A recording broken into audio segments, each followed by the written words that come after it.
జనబేరి news కి స్వాగతం. బులెటిన్ల ముందుగా ముఖ్యాంశాలు.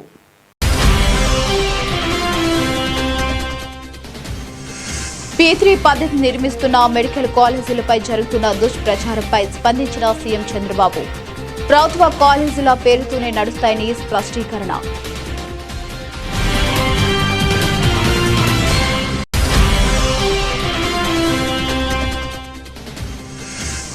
దుర్గాగుడి దర్శనానికి వచ్చే భక్తులకు ఇకపై అన్ని సేవలు ఆన్లైన్లో సులభతరం. వివరాలు తెలిపిన ఆలయ చైర్మన్ బొర్రా రాధాకృష్ణ, ఈవో సీనా నాయక్.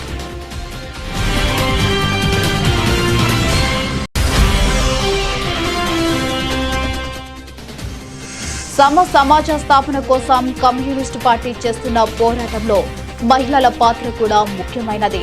ఆంధ్రప్రదేశ్ మహిళా సమాఖ్య ప్రధాన కార్యదర్శి పి. దుర్గా భవానీ వెల్లడి.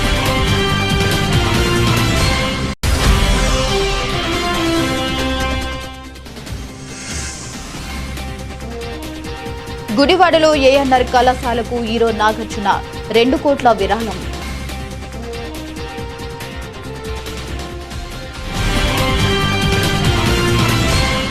P3 పద్ధతిని నిర్మిస్తున్న మెడికల్ కాలేజీలపై జరుగుతున్న దుష్ప్రచారంపై సీఎం చంద్రబాబు నాయుడు స్పష్టత ఇచ్చారు. P3 పద్ధతిలో మెడికల్ కాలేజీలను నిర్మిస్తున్న అవి ప్రభుత్వ కాలేజీల పేరుతోనే నడుస్తాయని ముఖ్యమంత్రి స్పష్టం చేశారు. బుధవారం 5వ జిల్లా కలెక్టర్ల సమావేశంలో సీఎం చంద్రబాబు మెడికల్ కాలేజీల నిర్మాణంపై స్పందించారు. ఈ సందర్భంగా ముఖ్యమంత్రి మాట్లాడుతూ P3 ద్వారా మెరుగ్గా సేవలు అందుతున్నాయని, వైద్య కళాశాలలు ప్రైవేటు పరం చేశారని కొందరు మాట్లాడుతున్నారన్నారు. P3 పద్ధతిలో మెడికల్ కాలేజీల నిర్మాణం చేపడుతున్నా అవి ప్రభుత్వ కళాశాలల పేరుతోనే నడుస్తాయన్నారు. మెడికల్ కాలేజీల నిబంధనలు కూడా రాష్ట్ర ప్రభుత్వమే నిర్దేశిస్తుంది. 70% మందికి ఎన్టీఆర్ వైద్య సేవలు ఆయా కళాశాలలో అందుతున్నాయన్నారు. సీట్లు కూడా పెరుగుతాయని, 500 కోట్లతో రిషికొండ ప్యాలెస్ నిర్మించిన డబ్బులు వృధా చేశారని, ఆ డబ్బు ఉంటే 2 మెడికల్ కాలేజీలను నిర్మించుకునే వాళ్ళమన్నారు. రిషికొండ ప్యాలెస్ ఇప్పుడు ఓ వైట్ ఎలిఫెంట్గా మారిందన్నారు. కేంద్ర ప్రభుత్వం కూడా P3 కింద ప్రాజెక్టులు చేపడుతుంది. విమర్శలు చేస్తే భయపడేది లేదని, వాస్తవాల్ని ప్రజలకు తెలియాలన్నారు. రోడ్లను P3 ద్వారానే నిర్మిస్తున్నామన్నారు. కానీ అవి ప్రైవేటు వ్యక్తులది అయిపోతాయా అని చంద్రబాబు ప్రశ్నించారు.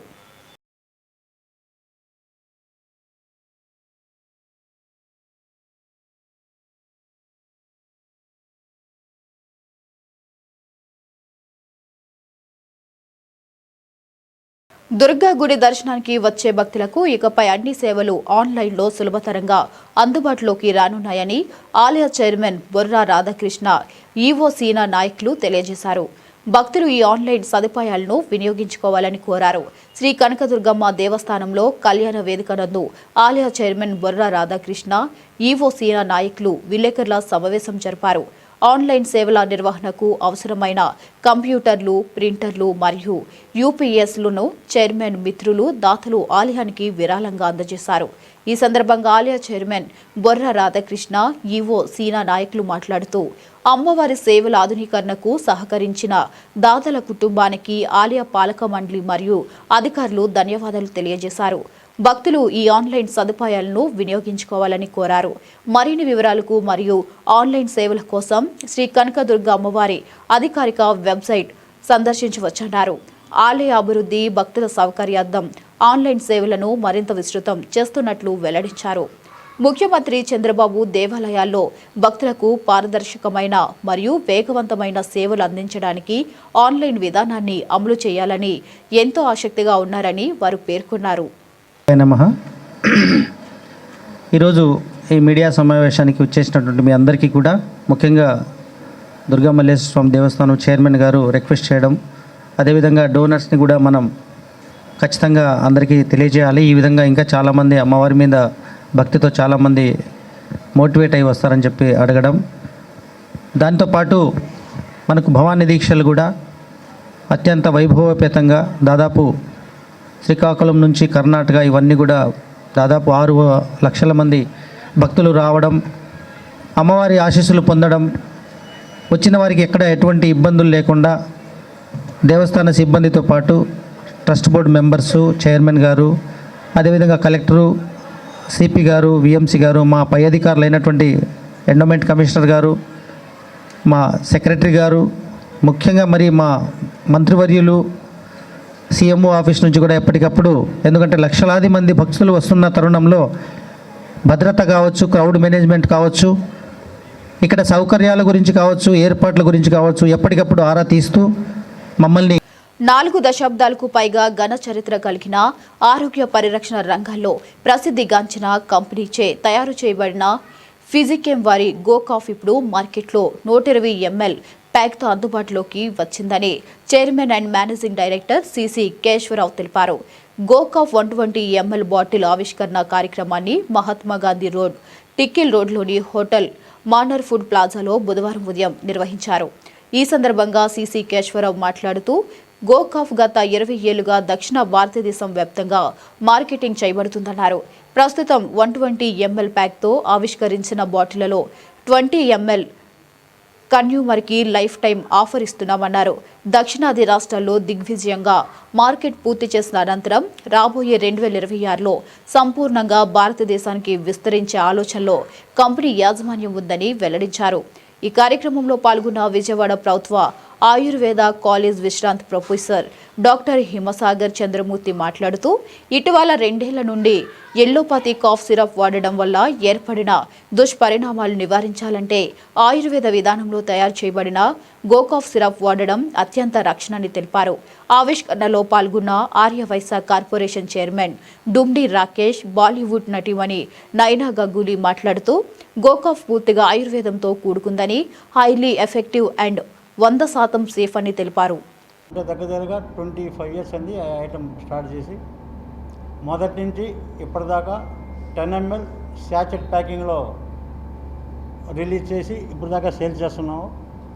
బాగా సక్సెస్ అయిన తర్వాత 10 ml ప్యాకింగ్ బల్క్ ప్యాకింగ్ ఉంటే ఎకానమీగా ఉంటుందని చెప్పేసి ఎంతోమంది సలహా చెప్పిన తర్వాత బల్క్ ప్యాకింగ్ 100 ml ప్యాకింగ్ చేసాం.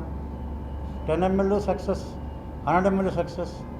కొన్ని కోట్ల ప్యాకెట్లు అమ్మిన తర్వాత ఇంతగా మనకు ఆదరణ చూపించిన మన కన్స్యూమర్స్కి ఏదో రకంగా లాభం చేకూరుద్దామనే ఉద్దేశంలో 100 mlకి ఇంకో 20 ml కలిపి 120 ml ప్యాకింగ్ చేసి ప్రతి 100 ml ప్యాకింగ్ డబ్బులు ఇచ్చిన ప్రతి ఒక్కరికి 20 ml ఉచితంగా వస్తుంది అని చెప్పి మేము ప్రచారం చేసాం, ప్యాకింగ్ చేసాం, డిస్పాచ్ చేసాం. అందరూ యాక్సెప్ట్ చేశారు, చాలా బాగా యాక్సెప్ట్ అయింది. బట్ అఫీషియల్గా ఇవాళ లాంచింగ్ చేద్దామని చెప్పేసి మన పెద్దలందరినీ పిలిచి ఈరోజు ప్రోగ్రాం లాంచింగ్ చేస్తున్నాం. ఈ సంవత్సరం రేపు మార్చి 26కి సౌత్ ఇండియా ఎంటైర్ మన ఆంధ్ర, కేరళ, కర్ణాటక, తమిళనాడు, తెలంగాణ అన్ని స్టేట్లో కూడా 100% మాది ప్రవేశం అయిపోయింది. సేల్స్ బాగా ఉంది. ఈ ఆనంద సమయంలో, ఈ ఉత్సాహంలో రేపు ఏప్రిల్ 1 నుంచి. Good morning everybody.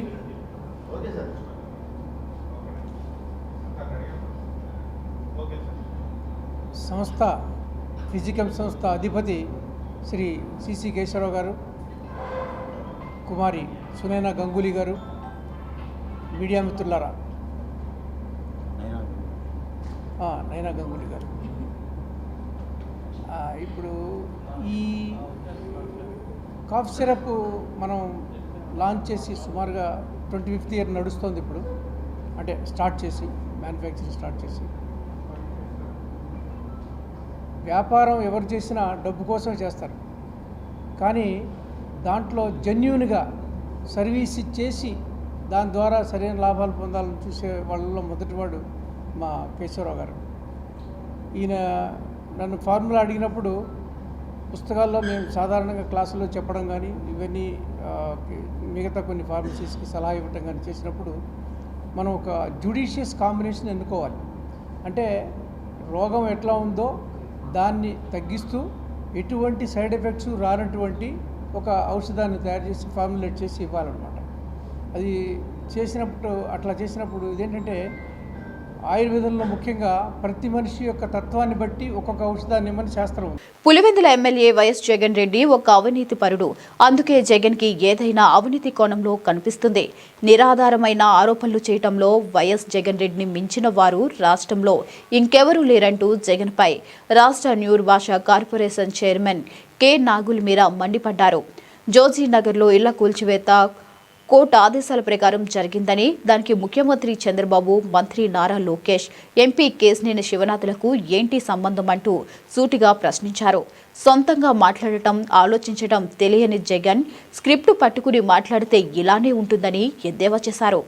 MLA YS Jagan మీడియాతో మాట్లాడుతూ జోజీనగర్ అంశానికి సంబంధించిన సీఎం చంద్రబాబు, మంత్రి నారా లోకేష్, ఎంపీ కేశినేని శివనాథ్లపై చేసిన అనుచిత వ్యాఖ్యలను ఖండిస్తూ రాష్ట్ర నూర్ భాషా కార్పొరేషన్ చైర్మన్ కె నాగుల్ మీరా బుధవారం గురునానక్ కాలనీలో ఎంపీ కేశినేని శివనాథ్ కార్యాలయంలో మీడియా సమావేశం ఏర్పాటు చేశారు.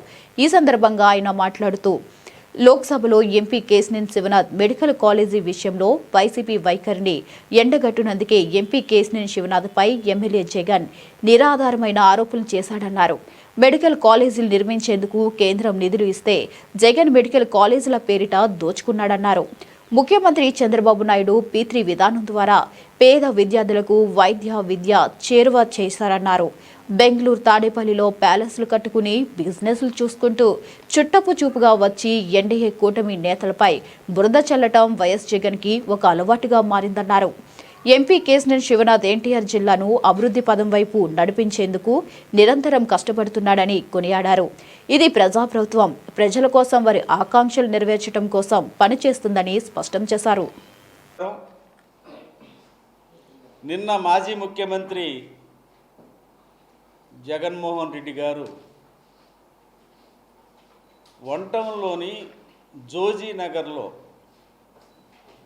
ఏదైతే ఇల్లు పడేశారో ఆ బాధితులను పరామర్శించడానికి వెళ్ళినటువంటి పెద్ద మనిషి మాట్లాడిన తీరు ఎలా ఉందంటే, దున్నపోతు ఈనిందంటే దూడని కట్టే అన్నట్లుగా ఉంది. నువ్వు 5 ఏళ్ళు ముఖ్యమంత్రి చేశావు, ఇప్పటికీ ఎవరో స్క్రిప్ట్ ఇస్తే అది చూస్తే కానీ మాట్లాడలేని పరిస్థితిలో ఉన్న వ్యక్తిని 5 ఏళ్ళు ముఖ్యమంత్రిగా ఆంధ్ర రాష్ట్ర ప్రజలు భరాయించాల్సి వచ్చింది. దాని విషయాలు తెలుసుకోకుండా జరిగింది, అక్కడ ఇబ్బంది పడ్డారు ప్రజలు. అది బాధాకరమైనటువంటి విషయమే. దానికిను చంద్రబాబు నాయుడు గారికి, లోకేష్ గారికి, విజయవాడ ఎంపీకి ఏమనే సంబంధం ఉందా? అంటే నువ్వు ఒక అవినీతి పరుడు కాబట్టి నీకు ఏదైనా అవినీతి కోణంలోనే కనపడుద్ది. పచ్చకామర్లోడికి లోకమంతా పచ్చగా కనపడ్డట్టు జగన్మోహన్ రెడ్డి అవినీతి పరుడు. దాని మీద సిబిఐ విచారణ జరగాలని కూడా ఆయన డిమాండ్ చేశాడు. అసలు నీ మీద సిబిఐ విచారణలో ఎంతవరకు వచ్చినాయి? ఇవాళ ఏసీబీ కోర్టుకి, సిబిఐ కోర్టుకి, ఈడీల ఆఫీసుల చుట్టూ తిరుగుతున్న పెద్ద మనిషి అవినీతి పరుడివి. నువ్వు ఈ రకమైనటువంటి ఆరోపణలు సరైనవి కావు. వాస్తవంగా జోజీనగర్లో ఒక సొసైటీ వేరే వాళ్ళకి అగ్రిమెంట్ ఇచ్చి ఆ అగ్రిమెంట్ ఉన్నంగానే అక్కడ ఉన్నటువంటి వాళ్ళు, ఇప్పుడు ఉన్నటువంటి వాళ్ళందరికీ కూడా అతను రిజిస్ట్రేషన్ చేయడం జరిగింది. దాని మీద వాళ్ళు కోర్టుకు వెళ్ళారు, వీళ్ళు కోర్టుకు వెళ్ళారు. అది కింద కోర్టు నుంచి సమాజ స్థాపన కోసం కమ్యూనిస్టు పార్టీ చేస్తున్న పోరాటంలో మహిళల పాత్ర కూడా ముఖ్యమైనదని ఆంధ్రప్రదేశ్ మహిళా సమాఖ్య ప్రధాన కార్యదర్శి పి. దుర్గా భవాని వెల్లడించారు. ప్రజాస్వామిక వ్యవస్థకు నష్టం వాటిల్లే పరిస్థితులు ప్రభుత్వాలు కల్పిస్తే సహించేదే లేదన్నారు. నేటి సమాజంలో మహిళలు అన్ని రంగాల్లో రాణిస్తున్నారంటే అది కేవలం కమ్యూనిస్టు పార్టీ ఉద్యమాల ఫలితమేనని చెప్పారు. కామ్రేడ్ చంద్ర రాజకుమారి 7వ వర్ధంతి సందర్భంగా 100 ఏళ్ల కమ్యూనిస్టు ఉద్యమంలో మహిళల పాత్ర అనే అంశంపై దాసరి భవన్లో ఆంధ్రప్రదేశ్ మహిళా సమాఖ్య ఆధ్వర్యంలో సెమినార్ నిర్వహించడం జరిగింది. ఈ కార్యక్రమంలో సమాఖ్య ప్రధాన కార్యదర్శి పి. దుర్గా భవాని, మహిళా సంఘాల నాయకులు, ప్రముఖ టీవీ సీనియర్ జర్నలిస్ట్ అజిత తదితరులు హాజరై మాట్లాడుతూ నేడు సమాజంలో మహిళలు అన్ని రంగాల్లో ఉన్నారంటే అది కేవలం కమ్యూనిస్టు పోరాటాల ఫలితమే అన్నారు. కమ్యూనిస్టు ఉద్యమంలో పనిచేసిన సందర్భంలో మహిళలు అనేక సమస్యలు ఎదుర్కోవాల్సి వచ్చింది అన్నారు. అంతర్జాతీయ మహిళా దినోత్సవం వచ్చిందంటే దానికి కారణం కమ్యూనిస్టు ఉద్యమంలో మహిళలు చేసిన కృషి ఫలితమే అన్నారు. అసమానతలు లేని సమాజ నిర్మాణం కోసం కమ్యూనిస్టు ఉద్యమంలో మహిళలు కీలకమైన పాత్ర పోషించారన్నారు. కమ్యూనిస్ట్ పార్టీ శత జయంతి ఉత్సవాలు మరియు చండర్ రాజకుమారి గారి 7వ వర్ధంతిని పురస్కరించుకొని ఆంధ్రప్రదేశ్ మహిళా సమాఖ్య ఆధ్వర్యంలో ఈ రోజున 100 ఏళ్ల కమ్యూనిస్టు ఉద్యమంలో మహిళల పాత్ర అనే అంశం మీద సెమినార్ పెట్టడం జరిగింది. ఈ సెమినార్కి ముఖ్య అతిథిగా సీనియర్ జర్నలిస్ట్ కామ్రేడ్ అజిత్ గారు హాజరవడం జరిగింది. ఇవాళ సమాజంలో సగభాగం ఉన్న మహిళలు అన్ని రంగాల్లో రాణిస్తున్న అనే నినాదం ఇవాళది కాదు. ఏదైతే రష్యాలో బోల్షివిక్ విప్లవం జరిగిందో ఆ రోజులోనే రష్యా వ్యాప్తంగా ప్రపంచాన్ని కుదిపివేసిన ఘటనలు అనేక ఉన్నాయి. ఆ రోజుల్లో మహిళల్లో చైతన్యం, సామాజిక స్పృహతో పాటు సమాజంలో ముందుకు రావాలని చెప్పేసి లెనిన్ మహాశయుడు ఏదైతే చెప్పాడో ఆశయ సాధనలో ఇవాళ దేశవ్యాప్తంగా కూడా మహిళలందరూ అన్ని రంగాల్లో ముందుకు రాణిస్తూ ఉన్నారు. ఇవాళ కమ్యూనిస్టు ఉద్యమంలో పనిచేసిన సందర్భంలో మహిళలు అనేక ఆటుపోట్లకు లోనయ్యారు. అండర్ గ్రౌండ్కి వెళ్ళినప్పుడు కూడా వాళ్ళు భరించిన బాధలు ఇవాళ బహుశా మహిళలకు లేవు. వాళ్ళు అంత బాధలు భరించారు కాబట్టి ఇవాళ మహిళలు ఈ మాత్రమేనా సమాజంలో తమ స్థితిగతుల్లో మార్పుల కోసం పోరాటం చేసుకునే పరిస్థితిని. స్మార్ట్ మీటర్ల విషయమై ప్రభుత్వం అనుసరిస్తున్న విధానాలను సిపిఎం రాష్ట్ర కార్యదర్శి వర్గ సభ్యులు సిహెచ్ బాపురావు, నగర కార్యదర్శి దోనెపూడి కాశీనాథ్ నిరసించారు. ఆంధ్రప్రదేశ్ను ఆదాని ప్రదేశ్గా మార్చేందుకు కూటమి ప్రభుత్వం ప్రయత్నిస్తుందని ఆరోపణలు చేశారు. స్మార్ట్ మీటర్లను ఉపసంహరించుకోవాలని, లేకుంటే ప్రజా సంఘాలతో కలిసి ఉద్యమాలు చేస్తామని ప్రభుత్వాన్ని హెచ్చరించారు. కూటమి ప్రభుత్వం స్మార్ట్ మీటర్ల విషయంలో అనుసరిస్తున్న వైఖరిపై శ్రీశ్రీ భవన్లో మీడియా సమావేశం జరిగింది. ఈ సమావేశంలో సిపిఎం రాష్ట్ర కార్యదర్శి వర్గ సభ్యులు సిహెచ్ బాబురావు, నగర కార్యదర్శి దోనెపూడి కాశీనాథ్ పాల్గొని మాట్లాడుతూ రాష్ట్రంలో 2 కోట్ల ఆదాని మీటర్లు పెడుతున్నామన్నారు. దీనివల్ల 25,000 కోట్ల భారం ప్రజలపై పడుతుందన్నారు. స్మార్ట్ మీటర్లు పెట్టించుకోవాలని, లేకుంటే విద్యుత్ కనెక్షన్ కట్ చేస్తామని ప్రభుత్వం బెదిరింపులకు పాల్పడుతుందన్నారు. వైసీపీ ప్రభుత్వంలో స్మార్ట్ మీటర్లను వ్యతిరేకించిన కూటమి ఇప్పుడు ఎందుకు సపోర్ట్ చేస్తుందో చెప్పాలన్నారు. సర్దుబాటు ఛార్జీలు రద్దు చేయాలని, స్మార్ట్ మీటర్లు తీసివేయాలని, ప్రభుత్వం ఇస్తున్న నోటీసులను ఉపసంహరించుకోవాలని ప్రభుత్వాన్ని డిమాండ్ చేశారు. లేకుంటే ప్రజా సంఘాలుగా ఉద్యమాలు చేయాల్సిన పరిస్థితి వస్తుందని హెచ్చరించారు. కుట్ర పన్నింది. ఆంధ్రప్రదేశ్ని అదానిమయం చేస్తూ ఉన్నారు. సహజ సంపదని అదానికి కట్టబెడుతున్నారు. ఇప్పుడు విద్యుత్ రంగాన్ని మొత్తం అదానీ పరం చేస్తున్నారు. విద్యుత్ స్మార్ట్ మీటర్లు మోడీ కేంద్రంలోని బీజేపీ ప్రభుత్వ ఒత్తిళ్లకి లొంగిపోయి స్మార్ట్ మీటర్లని 2 కోట్ల మీటర్లను బిగిస్తున్నారు. గతంలో ప్రతిపక్షంలో ఉన్నప్పుడు వైసీపీ మీటర్లు పెడతా ఉంది. ఆ స్మార్ట్ మీటర్లు పెడితే పగల కొట్టండి అని కూటమి నేతలు లోకేష్ గారితో సహా పిలుపునిచ్చారు. ఇప్పుడు మాట తప్పారు, నమ్మక ద్రోహం చేశారు. రాష్ట్రంలో ఉన్న ప్రజలందరూ వ్యతిరేకత ఆందోళనలు ప్రారంభించిన తర్వాత విద్యుత్ శాఖ మంత్రి గొట్టిపాటి రవికుమార్ గారు ప్రజల ఆమోదం లేకుండా బలవంతంగా మేము మీటర్లు పెట్టమని హామీ ఇచ్చారు. కానీ ఆ ప్రక్రియ ఆపకుండా దొడ్డిదారిన ప్రజలను మోసగించి వాళ్ళ కళ్ళు గప్పి మీటర్లు బిగిస్తూ ఉన్నారు. అదే కాదు, మీటర్లు బిగించకపోతే మీ కరెంటు కనెక్షన్లను తొలగిస్తామని తాజాగా విజయవాడలో నోటీసులు కూడా జారీ చేస్తూ ఉన్నారు. పొంతన లేకుండా ఉంది. ఆనాడు ముఖ్యమంత్రి గారి తనయుడు లోకేష్ గారు మీరు మీటర్లు పెడితే పగలగొట్టండి, ఏదైనా వస్తే మేము చూసుకుంటాం. ఆ వాయిస్ మా ఫోనుల్లో కూడా ఉంది, ఆయన ఇచ్చినటువంటి వాయిస్ వీడియో. కానీ ఎందుకని ఇప్పుడు కెమన్నాస్తిగా ఊరుకుంటా ఉన్నారు లోకేష్ గారని అడుగుతున్నాం. షిరిడీ సాయి ఎలక్ట్రికల్స్తో నీ కుదిరినటువంటి చీకటి రహస్య ఒప్పందమా? ఎన్నికల్లో నీకు ఇచ్చినటువంటి ఫండ్ కారణమా? ఇది ఎప్పటి నుంచో చెబుతున్నాం మేము, కానీ దీన్ని ఖండించినటువంటి పరిస్థితి లేదు. దీన్ని కాదు అని చెప్పగలిగినటువంటి ధైర్యం కూడా ఈరోజు కూటమి ప్రభుత్వానికి లేకుండా పోయింది. లేకపోతే అప్పుడు పగలగొట్టమన్న పెద్ద మనుషులు ఇప్పుడు ఎందుకు పెట్టేస్తున్నారు ఇళ్ళకి పెట్టేద్దడం కాదు. రవికుమార్ గారు చెప్పినటువంటి మాట అయితే అసలు మీ ఇష్టం లేకపోతే పెట్టొద్దు అని చెప్పానని. ఇష్టం అంటే దానికి అర్థం ఏంటి? 2 అర్థాలు ఉన్నాయి.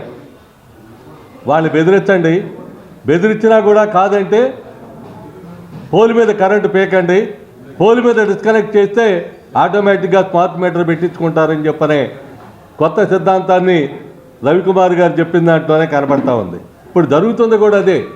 స్మార్ట్ మీటర్ ఎవరికి మాకు ఇష్టం లేదని చెప్తే ఒక 64వ డివిజన్లో ఒక నేడు ఉద్యోగ ఉపాధ్యాయ పెన్షనర్లకు వైద్య సేవలు అందడం లేదు. 24 లక్షల కార్డులు ఉన్న 6 ఏళ్లుగా అవి పనిచేయడం లేదు. సీఎంతో జరిగిన సమావేశాల సమయంలో ఈ అంశాలను ఆయనకు వివరించాము. డబ్బులు చెల్లిస్తున్నా మాకు వైద్యం అందడం లేదు. ఉన్నతాధికారులకు చెప్పినా మా సమస్య పరిష్కారం కాలేదు. వివిధ శాఖల ఉన్నతాధికారులతో ఒక కమిటీ వేసి సమస్య పరిష్కారం కోసం కృషి చేయాలని కోరాం. సీలింగ్ 2025లో 2 లక్షల పెట్టగా నేటికి అదే అమలు అవుతుంది. ఇన్సూరెన్స్ కు సంబంధించి ఇతర రాష్ట్రాల్లోనూ అమలు అవుతున్న తీరును వివరించాం. మేం నెలకు 180 కోట్లు కడుతున్నాం. ప్రభుత్వం కట్టాల్సిన 180 కోట్లు ఇవ్వడం లేదు. వైద్య ట్రస్టులకు డబ్బులు చేరకపోవడంతో మాకు వైద్య సేవలు అందించడం లేదు. ఇవన్నీ సీఎం గారిని ఇటీవల వివరిస్తే ఆయన సానుకూలంగా స్పందించారు. చీఫ్ సెక్రటరీ ఆధ్వర్యంలో ఫైనాన్స్, జీఏడీ, హెల్త్ సెక్రటరీలు, ఆరోగ్యశ్రీ, సీఈఓ, ఏపీ ఎన్జీఓ అధ్యక్షుడితో కలిసి ఒక కమిటీ వేశారు. హెల్త్ కార్డులపై చీఫ్ సెక్రటరీ ఆధ్వర్యంలో కమిటీని నియమించిన మహిళా ఉద్యోగులకు సంబంధించిన చైల్డ్ కేర్ లీవ్ లో బయో పరిమితిని తొలగిస్తూ ఉత్తర్వులు జారీ చేయడం పట్ల ఏపీ ఎంజీఓ సంఘ పక్షాన, ఏపీ జేఏసీ పక్షాన ముఖ్యమంత్రి గారికి, రాష్ట్ర చీఫ్ సెక్రటరీ గారికి, గ్రూప్ ఆఫ్ మినిస్ట్రీస్ లో ఉన్న లోకేష్ గారికి, సత్యకుమార్ యాదవ్ గారికి, శ్రీ రాజేంద్ర మనోహర్ గారికి, రాష్ట్ర ప్రభుత్వం అధికారులందరికీ ధన్యవాదాలు తెలియజేస్తున్నాం. మహిళలకు చైల్డ్ కేర్ లీవ్ మంజూరు పట్ల 2 లక్షల మంది మహిళా ఉద్యోగులు సంతోషంగా ఉన్నారు. రాష్ట్ర ప్రభుత్వ ఉద్యోగులకు సంబంధించిన విషయాల మీద, సమస్యల పరిష్కారం మీద 19 అక్టోబర్ ముఖ్యమంత్రి గారు ఉద్యోగ సంఘాల అందరితో కూడా సమావేశం ఏర్పాటు చేసి 6 అంశాల మీద అష్యూరెన్స్ ఇవ్వటం, మినిట్స్ని సప్లై చేయడం జరిగింది. దానిలో డిఏ మంజూరు, డిఏకి సంబంధించిన ఉత్తర్వులు జారీ చేయటం, దానితో పాటు ఆర్టీసీకి ప్రమోషన్స్ సంబంధించి 3.5 సంవత్సరాలుగా పెండింగ్ ఉంటే వాటికి సంబంధించిన ఉత్తర్వులు జారీ చేయడం, ఇప్పుడు ఆర్టీసీ ఉద్యోగులకు ప్రమోషన్స్ కూడా వచ్చే పరిస్థితి, పోలీస్ సోదరులకి 1 నెల సరెండర్ లీవులు మంజూరు చేయటం, అవి కూడా ప్రస్థానంలో ఉన్నాయి. దాంతోపాటు వైద్య సేవలు అసలు అందటం లేదు. గత 6 సంవత్సరాలుగా ఈ రాష్ట్రంలోని 24 లక్షల మంది ఉద్యోగ, ఉపాధ్యాయ, కార్మిక పెన్షనర్లు, వారి కుటుంబ సభ్యులకు సంబంధించిన హెల్త్ కార్డుల మీద వైద్య సేవలు అసలు పూర్తిగా అందని పరిస్థితి కూడా ముఖ్యమంత్రి గారి దృష్టికి తీసుకెళ్ళాం. ముఖ్యమంత్రి గారు కూడా వాటన్నిటి మీద స్పందించి చీఫ్ సెక్రటరీ గారి ఆధ్వర్యంలో health secretary, GAD secretary, finance secretary, Aarogyasri సీఈఓతో పాటు ఏపీ ఎన్జీఓ సంఘ రాష్ట్ర అధ్యక్షుడు మిగతాన్ని కూడా కమిటీలు వేస్తూ కమిటీ చేయడం అనేది జరిగింది. ఏదైతే ఆ కమిటీని అపాయింట్ చేశారో దానికి ముఖ్యమంత్రి గారికి, జీఓఎంలో ఉన్న మంత్రులందరికీ కూడా చీఫ్ సెక్రటరీ గారికి ధన్యవాదాలు తెలియజేస్తున్నాం. వైద్య సేవలు అందాలని, అలాగే వైద్య స్కేల్లో ఉన్న స్క్రూటినీలో ఉన్న లోపాన్ని, ప్యాకేజ్ రేట్స్లో ఉన్న లోపాన్ని, వైద్య సేవలు హాస్పిటల్స్ అందించలేకపోవడానికి పేమెంట్ సరిగా వారికి అందకపోవడం వల్ల మేము ఏదైతే 180 కోట్లు ప్రతి సంవత్సరం కడుతున్నామో వాటిని డైరెక్ట్గా ట్రస్టుకు ఇచ్చే అంశం మీద, ఏదైతే 2 లక్షల ప్యాకేజ్ ఉందో 2 లక్షలను 5 లక్షలు చేసే అంశం మీద, అలాగే మిగతా రాష్ట్రాలలో లాగానే వైద్య సేవలను ఇన్సూరెన్స్ పరిధిలోకి తీసుకొచ్చే అంశం మీద కూడా మేము మిగతా రాష్ట్రాలైన కర్ణాటక, తమిళనాడు, జార్ఖండ్, పంజాబ్ వీటన్నిటికీ సంబంధించిన అన్ని రిపోర్టులను కూడా ముఖ్యమంత్రి గారికి, చీఫ్ సెక్రటరీ గారికి తీసుకొచ్చాం.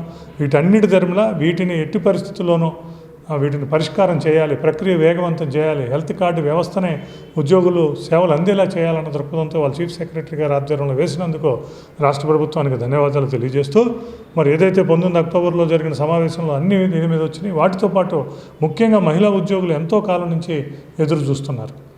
ఏదైతే వాళ్ళ చైల్డ్ కేర్ లీవ్ని చంద్రబాబు నాయుడు గారు ముఖ్యమంత్రిగా ఉన్నప్పుడే 2018లో చైల్డ్ కేర్ లీవ్ మహిళా ఉద్యోగులకు ఇవ్వడం జరిగింది. దాని మీద వయో పరిమితిలో సీలింగ్ ఉండటం వలన దాదాపు 80% మంది మహిళా ఉద్యోగులు దాన్ని వాడుకోలేని పరిస్థితి ఉంది. ఈ విషయాన్ని కూడా మన సమావేశం ద్వారా అంతకుముందు కూడా ముఖ్యమంత్రి గారి దృష్టికి తీసుకెళ్ళాం. మహిళా ఉద్యోగులు ఏదైతే మరి శిశు సంరక్షణ కోసం ఆ సెలవు ఇవ్వబడుతుందో నెక్స్ట్ జనరేషన్ని దీనికోసం మహిళా ఉద్యోగులకు కూడా సెలవు ఉండాలని చెప్పి ముఖ్యమంత్రి గారు ఆ వయో పరిమితిని తొలగిస్తూ నిన్న ఉత్తర్వులు జారీ చేయడం అనేది 2 లక్షల మంది మహిళా ఉద్యోగులు ఈ రాష్ట్రంలో ఉన్నారు. 2 లక్షల మందిని వాళ్ళ మంచి సంతోషాన్ని వాళ్ళ ఆనందాన్ని వ్యక్తం చేస్తున్నారన్న విషయం. దాంతోపాటు సింగిల్ ఫాదర్ కృష్ణా జిల్లా గుడివాడలో ఏఎన్ఆర్ కళాశాల వక్రోత్సవాలను సినీ నటుడు అక్కినేని నాగార్జున ప్రారంభించారు. ముఖ్య అతిథిగా పాల్గొన్న నాగార్జున కళాశాల నూతన భవనాన్ని రిబ్బన్ కట్ చేసి ప్రారంభించారు. విద్యార్థులకు ఉపకార వేతనాల కోసం 2 కోట్ల విరాళం ప్రకటించారు. 1959లో ఏఎన్ఆర్ కళాశాలకు నాగేశ్వరరావు 1 లక్ష విరాళం అందించారని గుర్తు చేశారు. ఈ వేడుకలో గుడివాడ ఎమ్మెల్యే వెనిగండ్ల రాము కూడా పాల్గొన్నారు. ఆయనకి చదువు అంటే అంత ఇష్టం. ఎందుకంటే ఆయన చదువుకోలేదు, కానీ వేలాది మందికి ఒక బంగారు భవిష్యత్తు కల్పించాలని ఆయన పనిచేశారు. దానికి ఉదాహరణ ఏఎన్ఆర్ కాలేజ్ నుంచి వచ్చిన ఎంతోమంది ఉన్నారు. ఇప్పుడే మనం జస్టిస్ దేవానంద్ గారిని చూసాము. అలాగే నా పక్కన యార్లగడ్డ లక్ష్మీప్రసాద్ గారు కూర్చున్నారు. వైఎల్పి గారు నాకు శ్రేయాభిలాషులు, మిత్రులు, ఫార్మర్ ఎంపీ కావూరి సాంబశివరావు గారు, అలాగే యలమంచిలి శివాజీ గారు, ఇంకా అందరికీ తెలుసు రామోజీరావు గారు, ఈనాడు రామోజీరావు గారు, ఇలా ఎంతోమంది ఉన్నారు.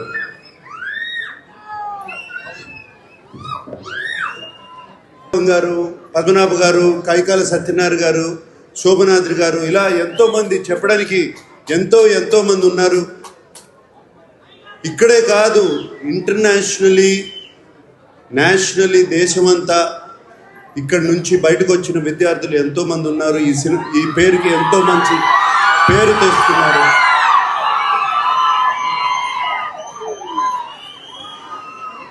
ఇక్కడ నేను కోరుకునేది, already ANR college management skill development start చేస్తున్నారని విన్నాను. దానికి రేపు నారా లోకేష్ గారు వస్తున్నారు ఇక్కడికి. అది చాలా సంతోషంగా ఉంది ఆయన రావడం. ఆయన వచ్చినప్పుడు మేనేజ్మెంట్ వాళ్ళు ఆయనకి చెప్పి దీన్ని ఒక పెద్ద ఎత్తున చేయాలని, అలాగే ఎమ్మెల్యే రాము గారు దీనికి తోడ్పడాలని మనస్ఫూర్తిగా కోరుకుంటున్నాను. అండ్ నన్ను ఇక్కడ వెల్కమ్ చేసిన కమిటీ వాళ్ళందరికీ థ్యాంక్ యూ. నన్ను ఇక్కడికి రమ్మంటాం, థ్యాంక్ యూ అండి. నా తరపున, మా అక్కయ్య సుశీల తరపున, అలాగే మా అన్నయ్య వెంకట్ తరపున, ఏఎన్ఆర్ ఫ్యామిలీ తరపున మేము ఈ ఏఎన్ఆర్ కాలేజీలో ఒక స్కాలర్షిప్ నాన్నగారి తరపున, అమ్మ తరపున పెట్టాలని మేమందరం అనుకున్నాము. దానికోసం మేము బులెటిన్ ముగించే ముందు మరొకసారి ముఖ్యాంశాలు.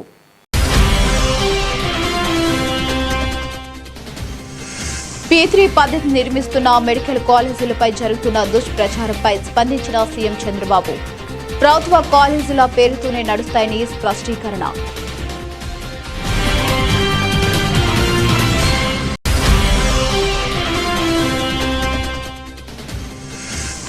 దుర్గాగుడి దర్శనానికి వచ్చే భక్తులకు ఇకపై అన్ని సేవలు ఆన్లైన్లో సులభతరం. వివరాలు తెలిపిన ఆలయ చైర్మన్ బొర్రా రాధాకృష్ణ, ఈవో సీనా నాయక్.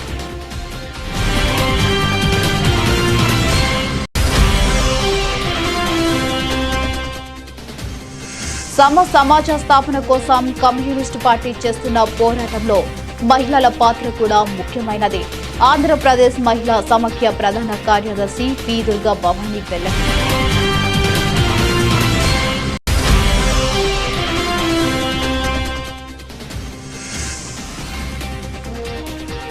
గుడివాడలో ఏఎన్ఆర్ కళాశాలకు హీరో నాగార్జున 2 కోట్ల విరాళం.